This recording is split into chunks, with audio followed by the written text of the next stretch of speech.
Hi ಎಲ್ರಿಗೂ ನಮಸ್ಕಾರ, welcome to my mini vlog. ಇವತ್ತು ನಮ್ಮ ಅಪ್ಪಮ್ಮ ಬರ್ಡೇ ಇದೆ. ಸೊ ಅವಳಿಗೆ ಕರೆಕ್ಟಾಗಿ 12ಗೆ ಸರ್ಪ್ರೈಸ್ ಕೊಡೋಣ ಅಂತ ಅವಳು ಗೊತ್ತಿಲ್ಲದೆ ಕೇಕ್ ತಂದಿಟ್ಟಿದ್ವಿ. ಆ್ಯಂಡ್ ನನ್ನ ಇಬ್ಬರು ಮಕ್ಕಳಂತೂ ನಾನೇ ಮಲಗಿಸೋ ತನಕ ಅವರಿಬ್ಬರು ಮಲಗಲ್ಲ. ಸೊ ನಾನು ಇವತ್ತು ಅವ್ರನ್ನ ಮಲಗಿಸಿರ್ಲಿಲ್ಲ ಸರ್ಪ್ರೈಸ್ ಕೊಡೋಣ ಅಂತ. ಆ್ಯಂಡ್ ಕೇಕ್ ತೊಗೊಂಡು ರೂಮ್ ಒಳಗೆ ಎಂಟ್ರಾಗಿದ್ದ ತಕ್ಷಣ ಅವರು ಫಸ್ಟ್ ಶಾಕ್ ಆದರು, ಏನಿದು ಅಮ್ಮ ಕೇಕ್ ಎಲ್ಲ ತೊಗೊಂಬಂದಿದೆ ಅಂತ. ಆ್ಯಂಡ್ ಹ್ಯಾಪಿ ಬರ್ಡೇ ಹೇಳಕ್ಕೆ ಸ್ಟಾರ್ಟ್ ಮಾಡಿದ ತಕ್ಷಣ ಅವ್ರಿಗೆ ಗೊತ್ತಾಯಿತು. Happy birthday to dear Appu, happy birthday to you. ಆ ಒಂದು ಚಿಕ್ಕ ಸರ್ಪ್ರೈಸ್ಗೆ ಅವಳ ಮುಖದಲ್ಲಿ ನೀವು ಆ ನಗುನ ನೋಡ್ಬೋದು.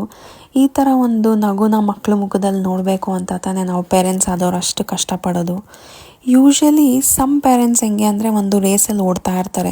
ಎಂಥ ರೇಸಪ್ಪ ಅಂದರೆ ನನ್ನ ಮಗು ಅಥವಾ ಮಕ್ಕಳು ದೊಡ್ಡವರು ಆದಮೇಲೆ ಅವ್ರಿಗೆ ಆದಂಥ ಒಂದು ಸ್ವಂತ ಮನೆ ಇರಬೇಕು, ಒಂದು ಕಾರ್ ಇರಬೇಕು, ಈ ಥರ ಎಲ್ಲ ಥಿಂಕ್ ಮಾಡೋದು ಓಕೆ. ಬಟ್ ಆ ಥರ ಒಂದು ಥಾಟ್ ಪ್ರೋಸೆಸ್ಸಲ್ಲಿ ನಾವು ಅವ್ರದ್ದು ಇವತ್ತಿನ ಒಂದು ಚಿಕ್ಕ ಒಂದು ಹ್ಯಾಪಿನೆಸ್ ಆಗಲಿ, ಒಂದು ಖುಷಿ ಆಗಲಿ ಎಲ್ಲೋ ಮರಿಬಾರ್ದು ಅನ್ನೋದೇ ನನ್ನ ಉದ್ದೇಶ.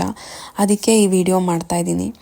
ನಾವು ಎಷ್ಟೇ ಬ್ಯುಸಿ ಇದ್ದರೂ ಏನೇ ಇದ್ದರೂ ಅವ್ರದ್ದೊಂದು ಚಿಕ್ಕ ಸಂತೋಷನ ನಾವು ಯಾವತ್ತೂ ಮರಿಬಾರ್ದು ಅನ್ನೋದೇ ನನ್ನ ಉದ್ದೇಶ.